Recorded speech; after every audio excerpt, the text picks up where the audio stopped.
Muchas gracias, señora presidenta. Los padres somos los principales responsables de la educación de nuestros hijos.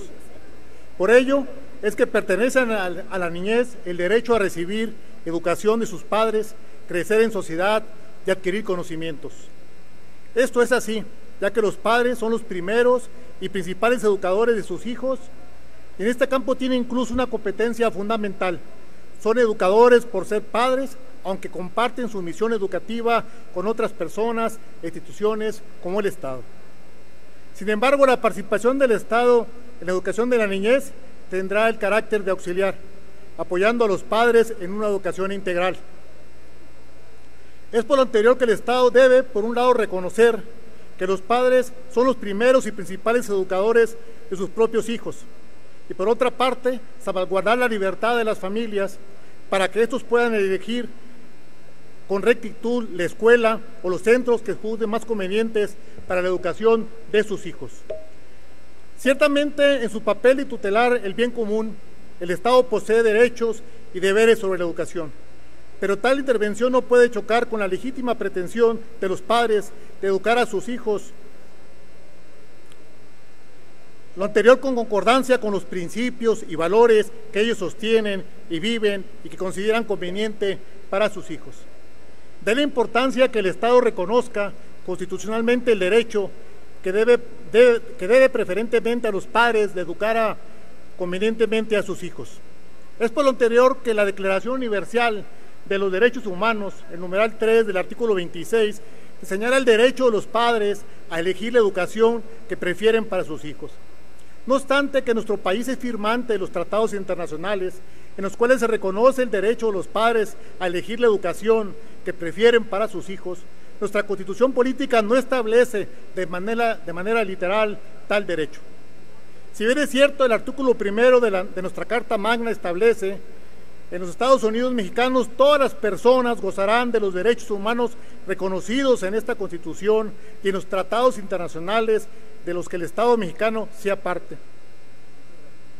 Tal como lo ha establecido las constituciones de otros firmantes de dichos pactos internacionales, como Italia, Brasil, Colombia, España, Salvador y muchos otros países han establecido en sus constituciones dicho precepto. Y lo anterior lo ha hecho en atención a los siguientes tratados internacionales que México forma parte, como también es el Pacto Internacional de los Derechos Económicos, Sociales y Culturales, la Convención relativa a la lucha contra la discriminación en la esfera de la enseñanza, la Convención Internacional sobre los Derechos del Niño, la Convención Americana sobre los Derechos Humanos y la Carta de Derechos del Estudiante de Puerto Rico. Tomando en cuenta los tratados internacionales citados anteriormente, es que resulta conveniente y necesario hacer la adición literal a nuestra Constitución a efecto de proteger los derechos ya aludidos. Aunado a lo anterior, encontramos que en algunos países europeos de América Latina se tiene establecido constitucionalmente los derechos mencionados, como en España en su artículo 27 de su Constitución, como en Italia en el artículo 30, como en Brasil en el 229, como en la República de Ecuador en el artículo 29. Todos ellos tienen en su Constitución establecido el derecho que tienen los padres preferentemente de educar a sus hijos.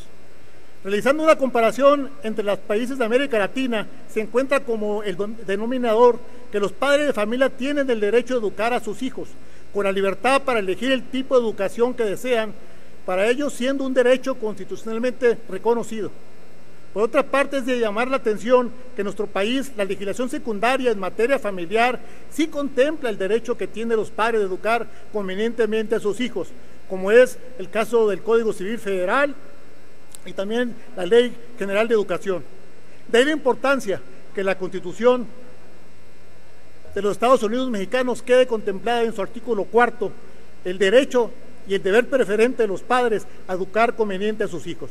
Es por eso que el Partido Encuentro Social viene a proponer esta iniciativa de decreto para que quede establecido en la Constitución y que no quede a dudas quién es en primera persona el que tiene derecho a educación de nuestros hijos. Muchas gracias y es cuanto, señora presidenta. Túrnese a la Comisión de Puntos Constitucionales para dictamen.